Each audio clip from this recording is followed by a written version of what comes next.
अभी आपको श्रीमद् भगवत गीता अध्याय नंबर 8 के श्लोक नंबर 13 में दिखाया था कि ओम इति एकाक्षरम ब्रह्म विवहारण माम अनुसमरण यह प्रयाति तदंदेहम सयाति परमाम गतिम। मुझ ब्रह्म का ये गीता ज्ञान भी यही काल ऐसे प्रवेश करके श्री कृष्ण में प्रवेश करके बोल रहा है जैसे मानधाता के पुत्र प्रकृष्ट में प्रवेश होकर उन गंधर्वों का नाश कर दिया और उधर से पुरंजय के अंदर प्रवेश होकर असुरों का नाश कर दिया। ऐसे श्री कृष्ण में प्रवेश होकर के अर्जुन को युद्ध के लिए तैयार कर दिया और गीता का ज्ञान वेदों वाला और कुछ अपनी अटकल लड़ा के इसमें ज्ञान दे दिया। तो ये ब्रह्म बोल रहा है जो ब्रह्मा विष्णु महेश रुद्र इन सब का पिता है और दुर्गा इन सब की माता है। अब ये तो कह रहे हैं आदरणीय शंकराचार्य और सारे पवित्र हिंदू धर्म के गुरुजन कहते हैं कि केवल ब्रह्मा विष्णु महेश ही की पूजा करो, सर्वेश्वर महेश्वर हैं। और विष्णु जी कह रहा है कि मैं तो दुर्गा देवी की पूजा करता हूँ, दुर्गा की, और इसके ऊपर मैं किसी भगवान को नहीं जानता। ये इनका स्पिरिचुअल नॉलेज इनके गॉड का भगवान का है जिसको ये पूज रहे हैं। दुर्गा कह रही है हिमालय को श्री देवी पुराण में 7वें स्कंद में 562 पृष्ठ पे कि केवल उस ब्रह्म की पूजा करो और सब बातें छोड़ दो। उसका ओम नाम है, ओम नाम के जप से उसकी प्राप्ति होगी, उस ब्रह्म को पा जाओगे जो ब्रह्म लोक में रहता है। और ये ब्रह्म क्या कहता है कि मेरा तो एक ओम अक्षर है और इसकी साधना करने से ओम से जो होने वाली परम गति है वो प्राप्त हो जाएगी। कहाँ जाएंगे? ब्रह्मलोक में।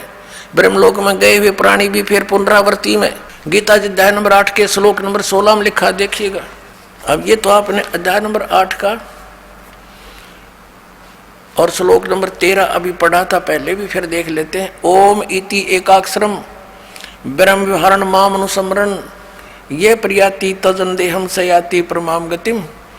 ओम ओम एक अक्षर माम ब्रह्म मुझ ब्रह्म का केवल यह एक अक्षर ओम है। ओम का इन्होंने अनुवाद ऐसे किया है, ऐसे कहो तो ऐसे लिख लो, एक का बात है।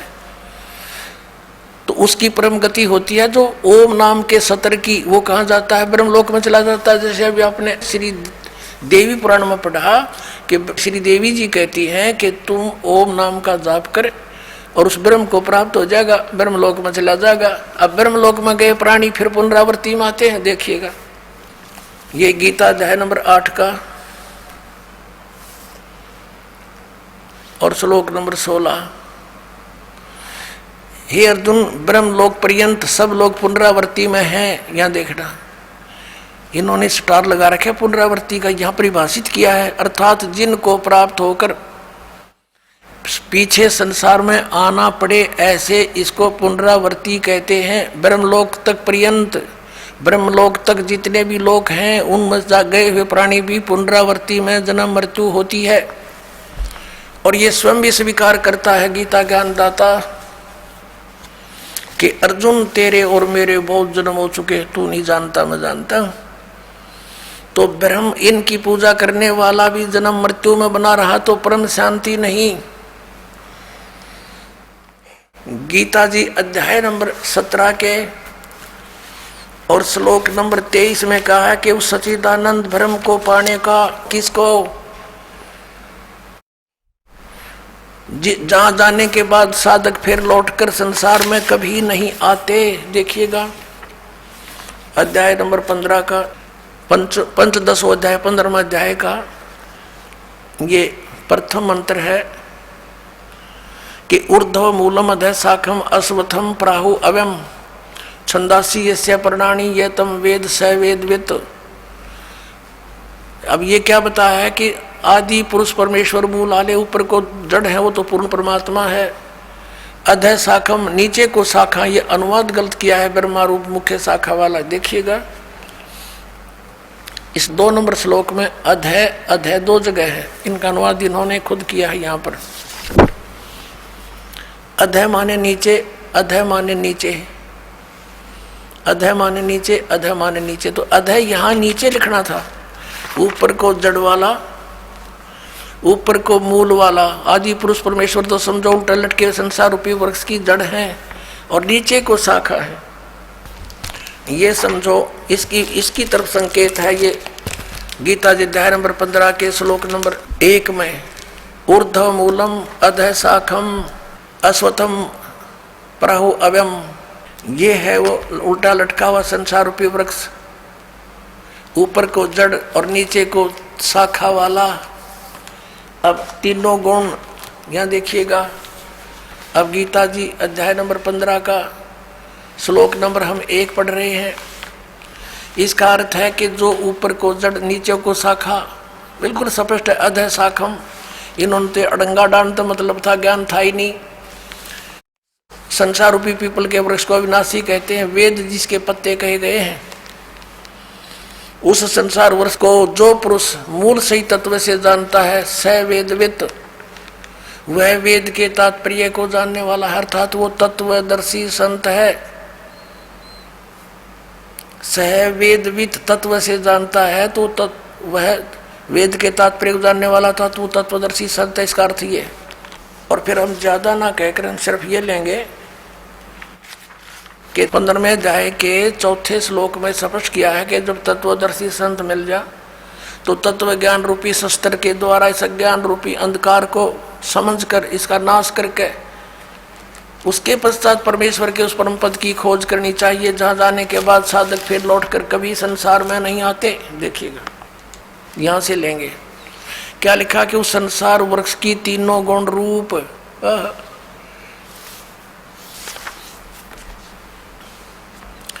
विषय पर वाला शाखा, तीनों गुण रूपता समझो उसकी विषय वासना वाली शाखा है, नीचे और ऊपर फैली हुई है। मनुष्य लोक में कर्मों के अनुसार बांधने के भी मुख्य कारण यही है, जो नीचे और ऊपर लोकों में फैली हुई है।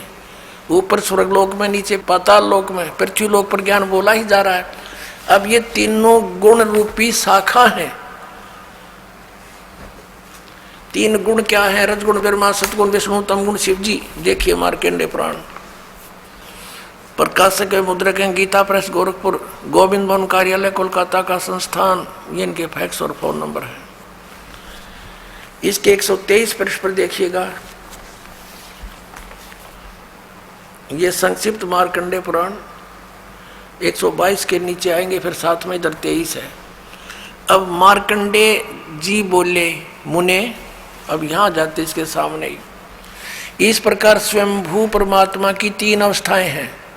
रजोगुण प्रधान ब्रह्मा, तमोगुण प्रधान रुद्र, सतोगुण प्रधान विश्वपालक विष्णु है।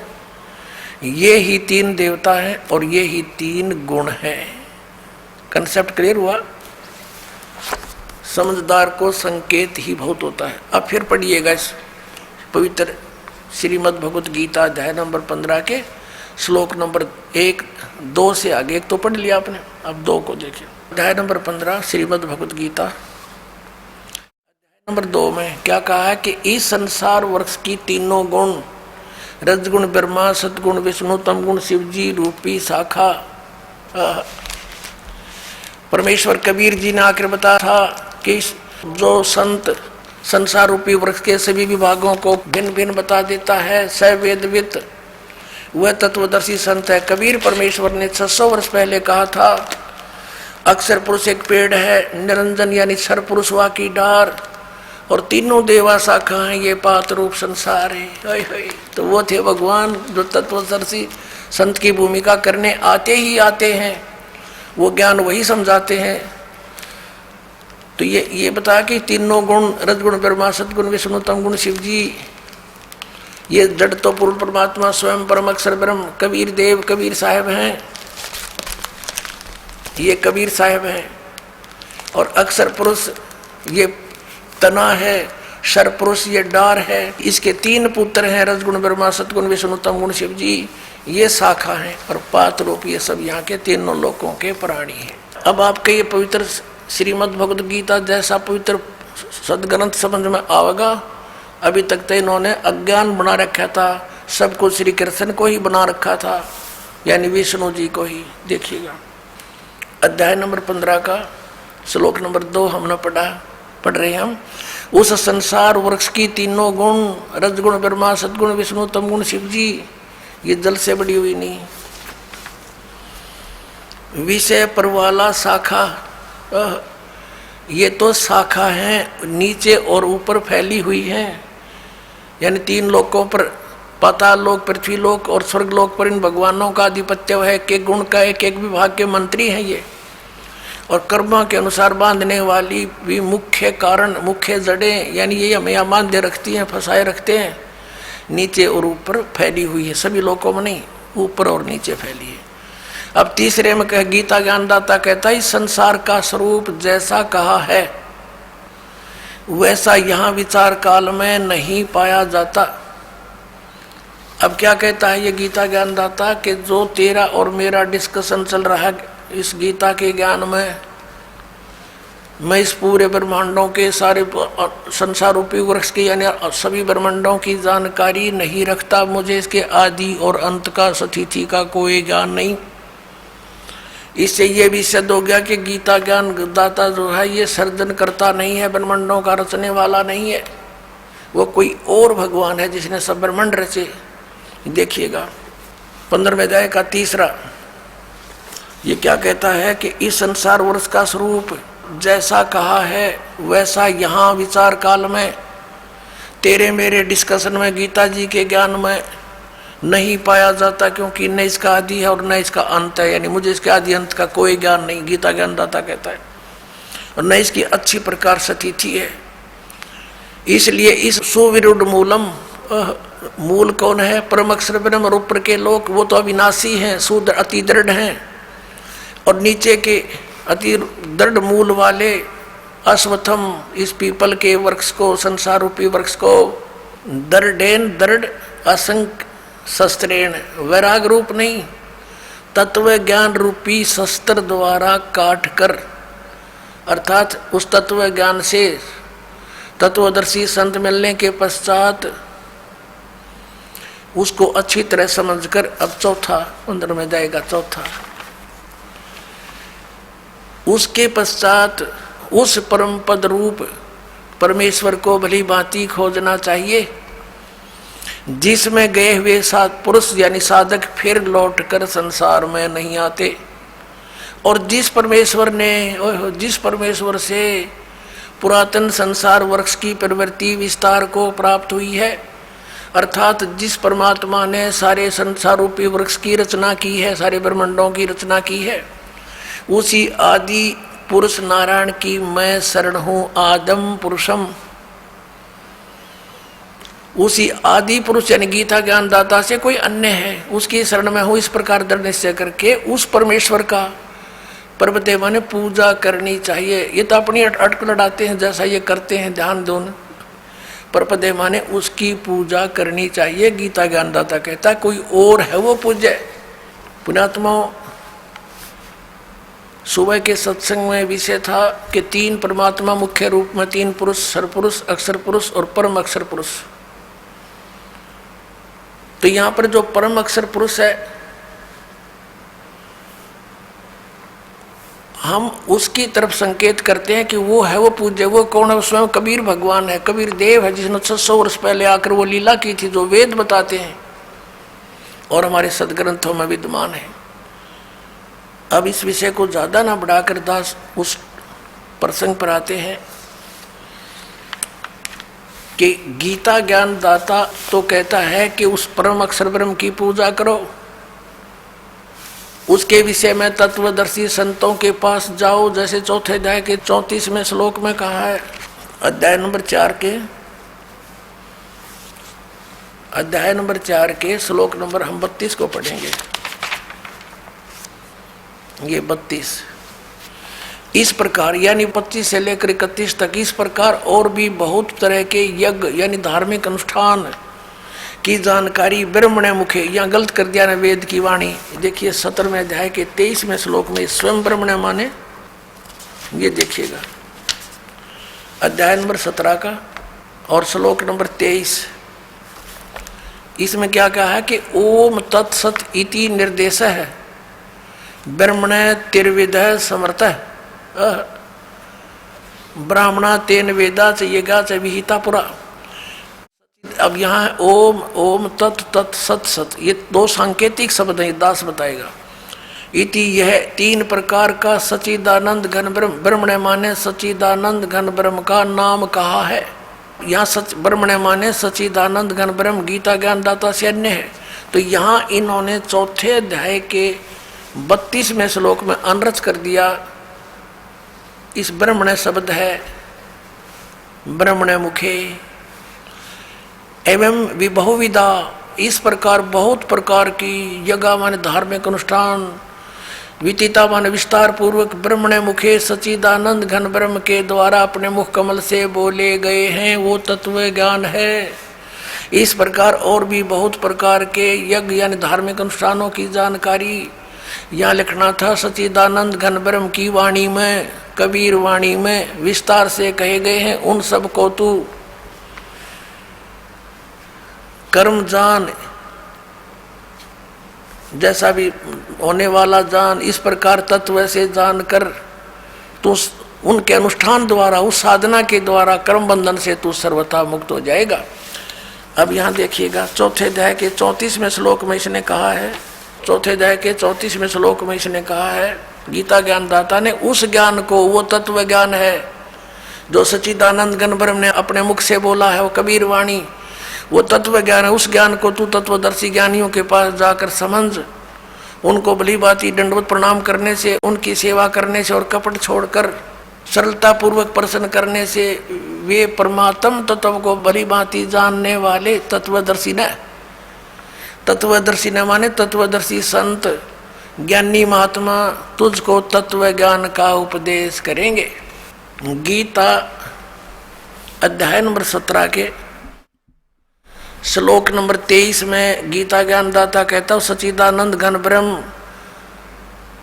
के पाने का मंत्र ओम तत्सत, ये उसकी साधना है और तत्वदर्शी संत बतावेगा। ओम तो इसने डिक्लेयर कर ही रखा, सार्वजनिक है। तत्व और सत सांकेतिक है, इसको पता नहीं, उसके लिए तत्वदर्शी संतों के विषय लिए छोड़ दिया, वो इस दास को पता है, परमात्मा ने बताया है। तो इन तीनों के जाप करने से मोक्ष होगा, पूर्ण परमात्मा प्राप्ति होगी, जहां जाने के बाद साधक फिर लौटकर कभी संसार में नहीं आते। 18वें अध्याय के 62वें श्लोक में कहा कि अर्जुन तू सर्वभाव से उस परमेश्वर की शरण में जा। ये देखिएगा श्रीमद् भगवत गीता अध्याय 18 और श्लोक 62 में कहा कि अर्जुन हे भारत, सब प्रकार से उस परमेश्वर की शरण में जा, उस परमात्मा की कृपा से ही तू परम शांति को और सनातन परम धाम को प्राप्त होगा। और 15वें अध्याय के 4थे श्लोक में आपने पढ़ ही लिया कि जहाँ जाने के बाद साधक फिर लौट कर संसार में कभी नहीं आते, कि उसके पश्चात उस परम पद परमेश्वर को बड़ी बात जानना चाहिए, खोजना चाहिए, जिसमें गए हुए पुरुष फिर लौटकर संसार में नहीं आते।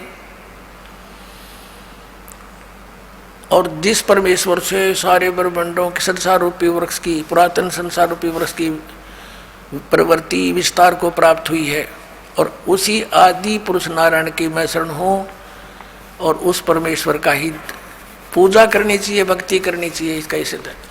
अपने आत्माओं, इन शंकराचार्यों का ज्ञान फेल हुआ,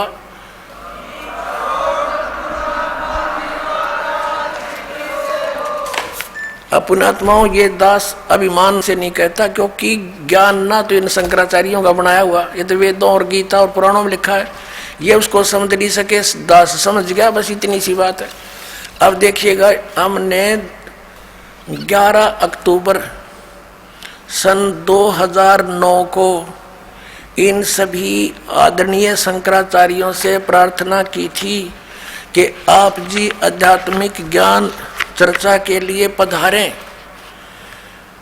लेकिन ये अपने आप को शायद महान समझते हैं और अपनी बेइज्जती समझी होगी रामपाल से गोष्ठीकरण में, लेकिन उस तरह नहीं तो इस तरह कर दिया हमने तो इनकी हिंदी अब संसार आप समझ जाएगी जनता ये किसे एक शंकराचार्य है। ये देखिएगा, हमने इनके पास ये पत्र भेजे थे सभी शंकराचार्यों के चारों के पास। हमारा उद्देश्य प्रार्थना पत्र है, हमारा उद्देश्य विश्व मैत्री, समाज सुधार, आत्म उद्धार, भ्रमित जिज्ञासुओं को शास्त्र अनुसार निर्णायक सद्भक्ति पद्धति प्रदान करना, आध्यात्मिक ज्ञान चर्चा। सभी हिंदू धर्म के माननीय शीर्ष शंकराचार्यों व अन्य सभी आदरणीय आचार्यों से हार्दिक प्रार्थना है कि वे सतलोक आश्रम बरवाला, जिला हिसार, हरियाणा, भारत में एकत्र होकर आध्यात्मिक ज्ञान चर्चा करें ताकि भ्रमित भक्त समाज को सही दिशा मिल सके। उसके लिए हमने यहाँ से इनके पास प्रार्थना भेजी थी और इन्होंने सिग्नेचर दिए हैं KS नारायण, एडमिनिस्ट्रेटर श्री श्रृंगेरी मठ एंड प्रॉपर्टीज श्रृंगेरी, इतने। ये 16/8/2009 को ऐसे ये हमने सबके पास भेजा था। इन्होंने हमारे को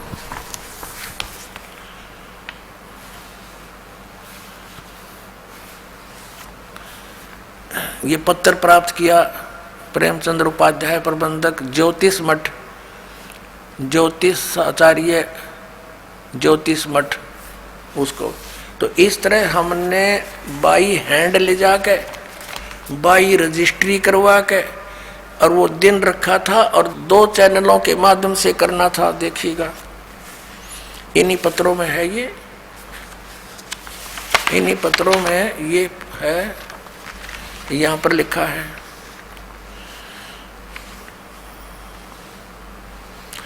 इस सर्व कार्यक्रम आध्यात्मिक ज्ञान चर्चा का सीधा प्रसारण सुप्रसिद्ध टीवी चैनलों जी जागरण, एक नंबर जी जागरण, दूसरा साधना पर 11 अक्टूबर 2009 को शाम 6 बजे से 10 बजे तक किया जाएगा। लेकिन ये नहीं आए, यहाँ पूरा प्रोग्राम इसी आश्रम में हुआ था। तो पुण्यात्माओं, एक भक्त जो वहाँ गया था जोशी मठ में, तो उसने वो श्री स्वरूपानंद जी तो स्वयं तो मिले नहीं, उनके प्रबंधक से उनको साइन ले आए थे। तो एक और मिले थे श्री माधव आश्रम जी शंकराचार्य। उसके विषय में उस भक्त ने बताया कि वहाँ के व्यक्ति बता रहे थे, और वो कह रहे थे कि इस श्री माधव आश्रम जी ने श्री स्वरूपानंद शंकराचार्य जी को शास्त्रार्थ में हरा दिया था। अब देखो वो कौन है, ये देखिएगा। ये है वर्तोत्सव पर्व निर्णायक पत्रिका, ये उनको छापी है। धर्म की जय हो, प्राणियों में सद्भावनाओ, गौ माता की जय हो, श्री हरि, ये इनका नारा है। ये है श्री माधव आश्रम जी।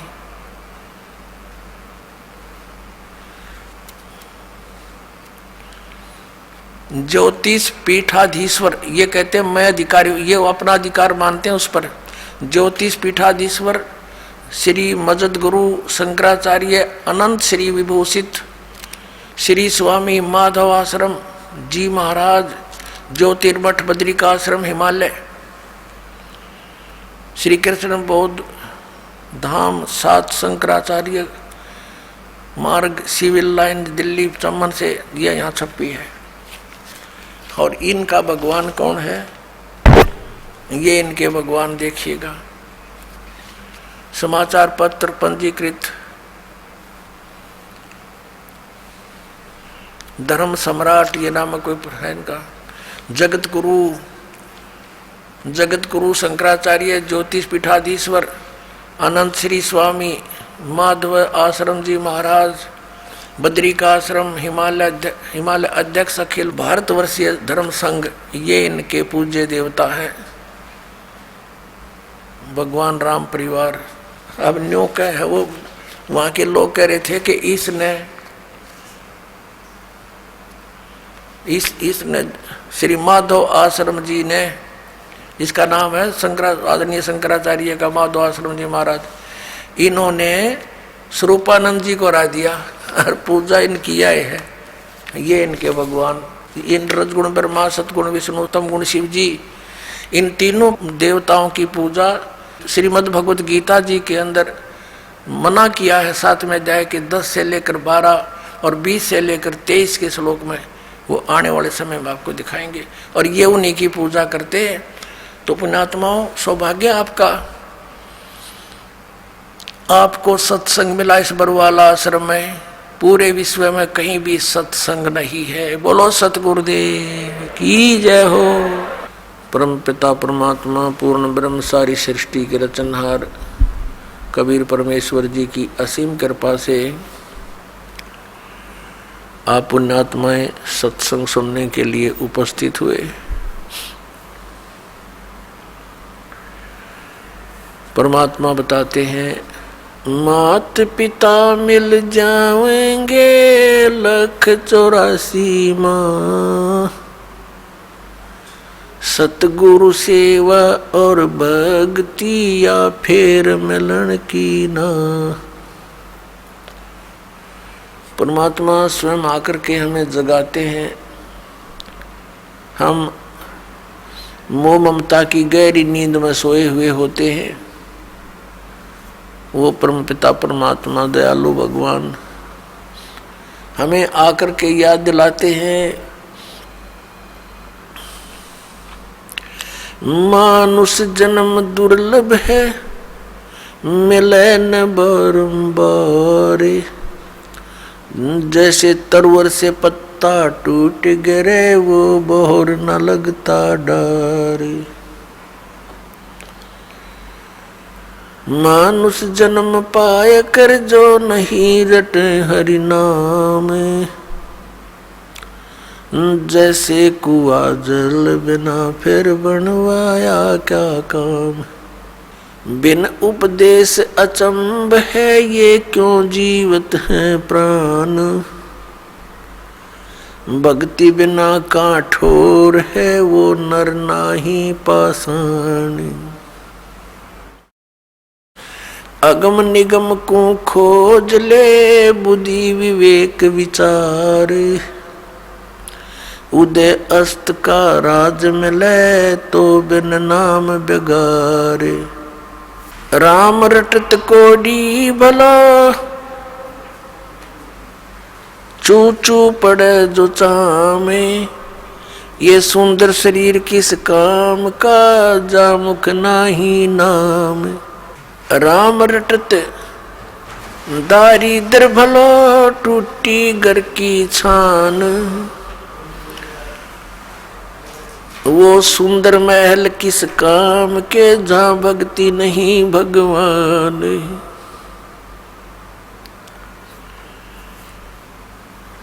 राम रटत कन्या भली, साकेट भलो न पूत, जैसे बकरी के गल में गल थना, जिसमें दूध ना मूत। हमारे परमात्मा ने, हमारे पिता ने, हमारे जनक ने आकर के हमें ये ज्ञान बताया कि आप इस लोक के वासी नहीं हो, आप यहाँ के रहने वाले नहीं हो, और जिन इन सांसारिक सुखों को आप सुख मानते हो, ये झूठा सुख है, ये अस्थायी है। आप जी को यहाँ रोके रखने के लिए आपको इतना विवश कर दिया इस काल भगवान ने। अपने तीनों पुत्रों को, ब्रह्मा जी को रजगुण युक्त बना दिया, विष्णु जी को सतगुण युक्त बना दिया, और शंकर जी को, शिव जी को तमोगुण युक्त बना दिया। और इनके अंदर से निकल रही वो तरंग हम सभी प्राणियों को प्रभावित कर रही है। भले ही ये भगवान, भले ही ये प्रभु, ये स्वामी अपने अपने लोकों में रहते हैं। ब्रह्मा लोक में ब्रह्मा जी, विष्णु लोक में विष्णु जी और शिव लोक में शिव जी। लेकिन इनके अंदर से, इनके शरीर से निकल रही वो गुणों की तरंग,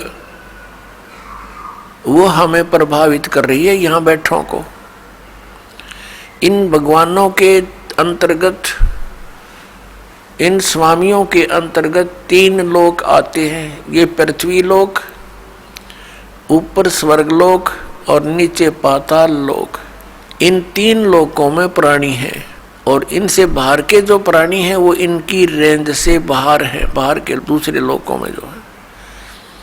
इन 3 लोक के प्राणियों को ये तीनों प्रभावित रखते हैं। इनकी इतनी रेंज है, वहाँ तक इनका प्रभाव बना रहता है। जैसे रसोई के अंदर मिर्चों का छौंक लगाया जाता है तो वो मूल वस्तु, जो साकार वस्तु मिर्च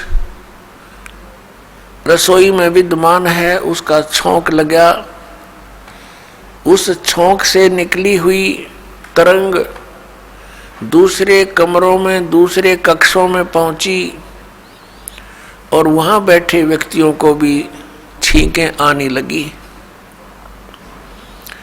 अब उनको छींकें ना आवे तो उनके बस की बात नहीं, क्योंकि मिर्च का प्रभाव है।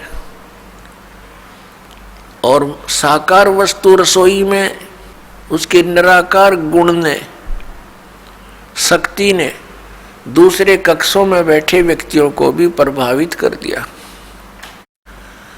ठीक इसी प्रकार श्री ब्रह्मा जी रजगुण युक्त है। जैसे मिर्च को मिर्च वाले गुण से युक्त कर दिया, अब मिर्च तो है ही उसका नाम, लेकिन उसमें गुण भी वही है जो उसका नाम है।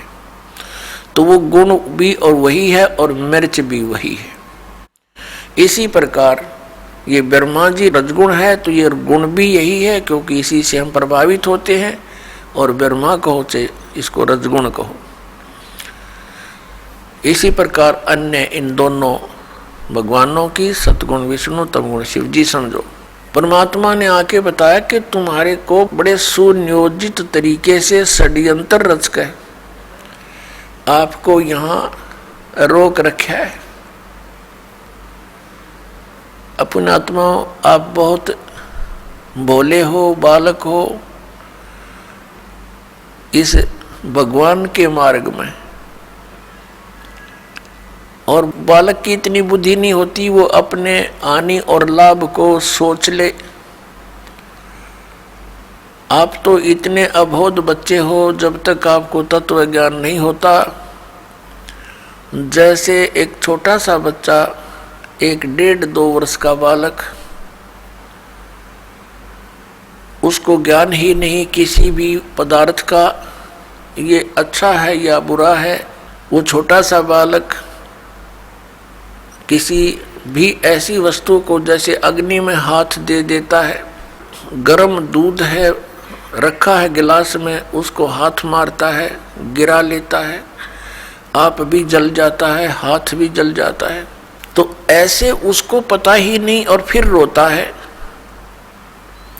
उसको पता ही नहीं कि जो तू कर रहा है ये ना करने के कार्य हैं। ठीक इसी प्रकार परमात्मा ने, परमेश्वर कबीर जी ने आकर बताया कि जो क्रियाएं तुम कर रहे हो, जो शास्त्र अनुकूल नहीं है, वो क्रियाएं कर्ण की नहीं है। शास्त्रों अनुकूल कौन कौन सी क्रियाएं हैं, कौन कौन सी ना करनी चाहिए, कौन सी करनी चाहिए, उसके विषय में शास्त्र ही प्रमाण है। उस परमेश्वर ने आके हमें याद दिलाया, झूठे सुख को सुख कहे, ये मान रहा मन मोद, ये सकल चबीना काल का, कुछ मुख में कुछ गोद। परमात्मा ने हमें याद दिला कि तुम्हें यहाँ ऐसे रोक रखा है जैसे कसाई बकरे पालता है, बकरियां पालता है, नर और मादा को एक ही स्थान पर रख लेता है सैकड़ों की संख्या में। जिस कसाई की अच्छी कंजम्पशन होती है वो कई सैकड़ों की संख्या में बकरे और बकरियों को पालता है। उनके लिए एक चरागाह बना देता है, एक तालाब बनाता है, एक शेड डाल देता है। गर्मी और सर्दी से बचने के लिए वे वहाँ उसके नीचे आ जाते हैं और उनकी बड़ी देखभाल करता है, केयर टेक करता है। तो वो बकरे भोले भाले ये समझते हैं कि हमारा स्वामी, हमारा मालिक बड़ा दयालु है, हमारे लिए कितनी सुविधा दे रखी है।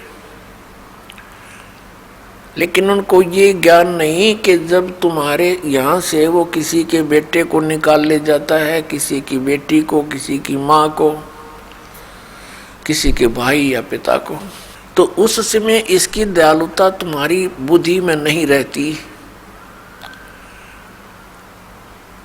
तो पुण्यात्माओं, जब वो कसाई बकरों के पास जाता है, वो बकरे उसको नेक व्यक्ति जान के, अपना हितैषी मान के उसकी तरफ दौड़ कर जाते हैं, उसको प्यार देना चाहते हैं। जैसे कोई किसी पशु को संभालता है प्रतिदिन, और वो पशु भैंस या गाय बैल, जब भी वो व्यक्ति उसके पास आता है उससे वो प्यार करता है, उससे लाड करता है, क्योंकि आत्मा के अंदर किए कर्म के प्रतिफल का एक विशेष भाव बनता है। इसी आधार से वो बकरे उस कसाई के हाथ को चाटते हैं। कोई ऐसे ऊपर को पैर करके उसको सीने से लगाना चाहता है, प्यार देना चाहते हैं।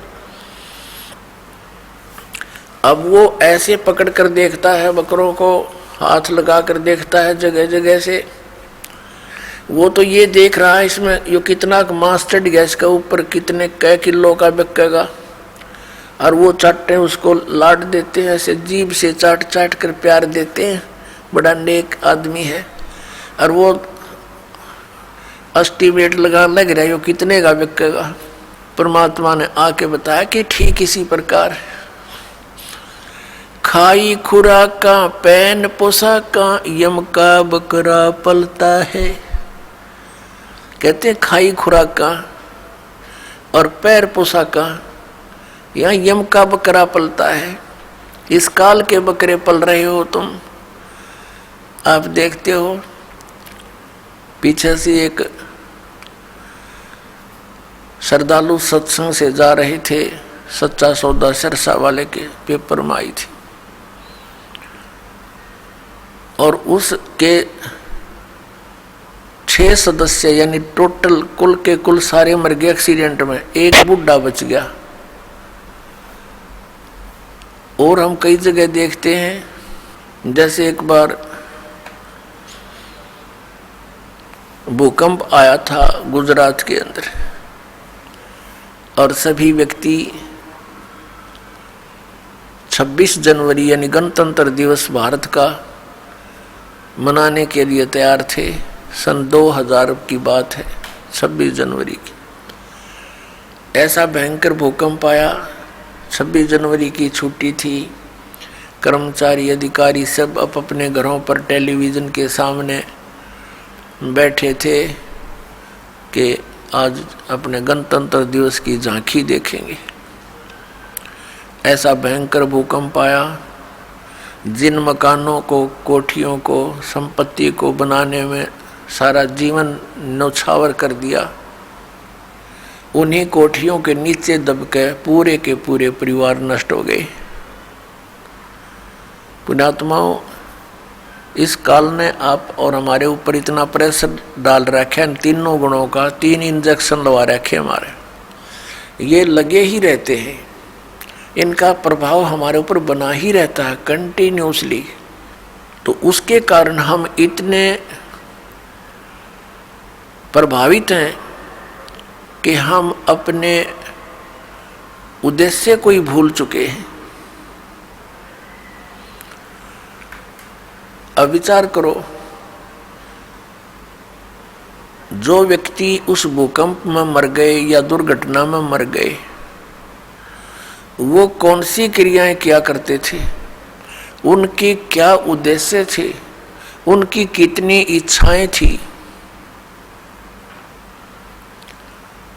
और हमारी क्या है, हम क्या सोचते हैं, हम कर क्या रहे हैं। एक भक्त बता रहा था कि मेरी मम्मी बात न्योत कर आई थी, 5 लड़कियां थी, जिनमें से 3 का विवाह इकट्ठा ही था। 3 बेटियों का विवाह हो तो उस समय इस मनुष्य के माइंड की नीडल या सुई 100 से नीचे नहीं रहती। कभी उधर सोचा ये करूँगा वो करूँगा, चिंता ये बनाए रखी है, हमारे साथ इसने लगाई रखा है। बस की बात नहीं, हमारी परंपराएं ऐसी बन गई जो हमें केवल दुख ही देती हैं, सुख नहीं देती।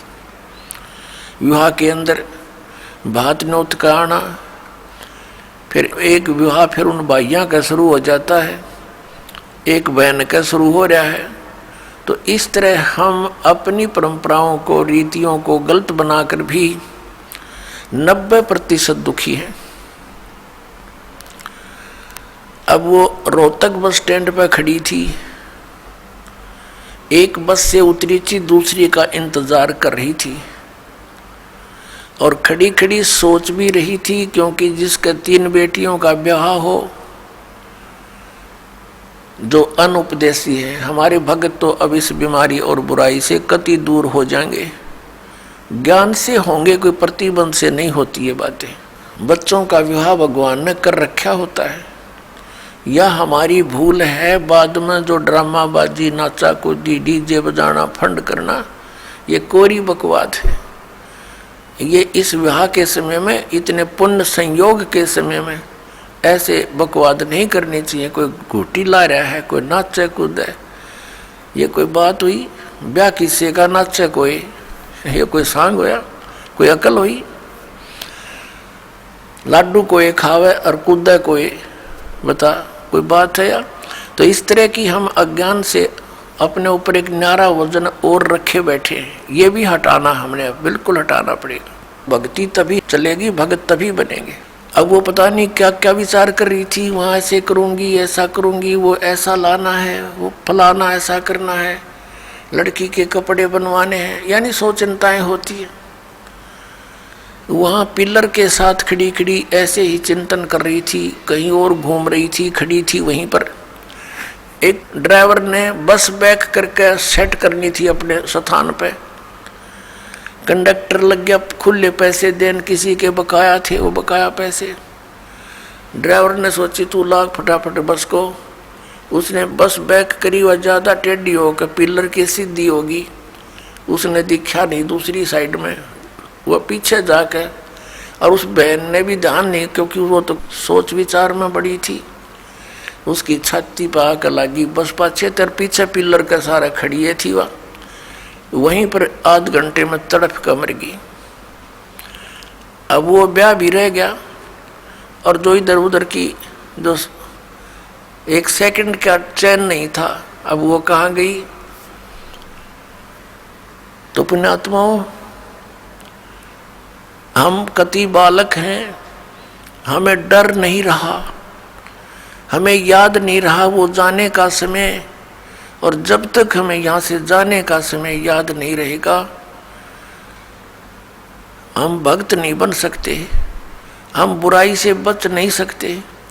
अब आज कोई नाच रहा है, कूद रहा है, एक समाचार पत्र के अंदर देखा, पढ़ा, उसमें क्या लिखा था कि विवाह था और पहले दिन वो डीजे मंगाकर नाच रहे थे, बहन भी, सब दूसरे भाई रिश्तेदार डांस करे डीजे के ऊपर, वो भी समाचार पत्र में। और अगले दिन वो दुल्हा जो विवाह करने चला था, कार एक्सीडेंट हो गया ट्रेले के साथ में, जितने सदस्य उसके साथ बैठे थे व्यक्ति, वो सारे मर गए, वो भी मर गया। अगले दिन वो टक्कर मार रहे हैं, रो रहे हैं, बालों को पाड़ रहे हैं, जो कल नाच रहे थे। अब बजा लो डीजे यहाँ पर। कहते हैं नानक साहिब जी कहते हैं कि ना जाने काल की कर डारे, और किस विध ढल जा पासावे, और जिन्हां ते सिर ते मौत खुड़क दी, उन्हां नूं केड़ा हासावे। आदरणीय नानक साहिब जी से किसी ने पूछा कि हे महात्मा जी, आप कभी भी खुश नजर नहीं आते, ना कोई त्योहार और तीज मनाते। तब उन्होंने कहा था, भाई ना जाने यहाँ क्या बिजली गिर जा एक पल में, और हमने तो अपनी मौत दिखाई देती है, इसलिए रुचि नहीं बनती इन नाचन और गावन में, यहाँ की नकली खुशी मनावन में। कति दिल नहीं मानता। ना जाने काल की कर डारे, किस विध ढल जा पासावे, पर जिन्हां सिर ते मौत खुड़क दी, उन्हां नूं केड़ा हासावे। फिर उनसे पूछा, क्या आप कभी प्रसन्न नहीं होते, ऐसे कैसे जी रहे हो? तब उन्होंने बताया कि मैं प्रसन्न होता हूँ, साध मिले साढ़े शादी होंदी, विछड़ जा दिलगिरी वे, अख दे नानक सुनो जिहाना, ये मुश्किल हाल फकीरी वे। नानक साहिब जी कह रहे हैं कि जब मेरे भक्त, मेरी साध संगत यहाँ आती है सत्संग श्रवण करने के लिए, तो मेरी खुशी का कोई ठिकाना नहीं हो रहता। वो हमारे साथी है, वो हमारी खुशी है।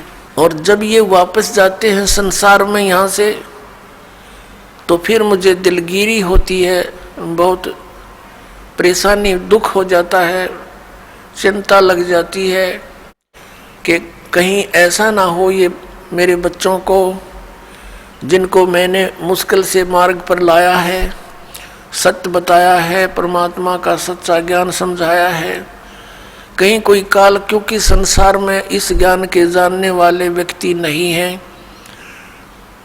एक अकेला एक संत होता है जो सतमार्ग देता है, असंतों की गिनती नहीं होती। उनसे प्रभावित अन्य श्रद्धालु भी फिर उसी की बोली बोलते हैं, वही क्रियाएं करते हैं। तो नानक साहिब जी कहा करते कि मुझे फिर चिंता बन जाती है, कहीं मेरी फसल में कीड़ा ना लग जा, यानी कोई काल का दूत इनको भ्रमित ना कर दे, इनका जीवन नष्ट हो जा। कहते हैं साध मिले साढ़ा शादी होंगी, जब ये वापस आते हैं एज इट इज, तो मेरी खुशी का ठिकाना नहीं रहता कि परमात्मा की दया से अभी ये बचे हुए हैं। और विछड़ जा दिलगिरी वे, जब ये यहाँ से जाते हैं तब मुझे बड़ी परेशानी होती है, मुझे चिंता बन जाती है। क्यों बन जाती है?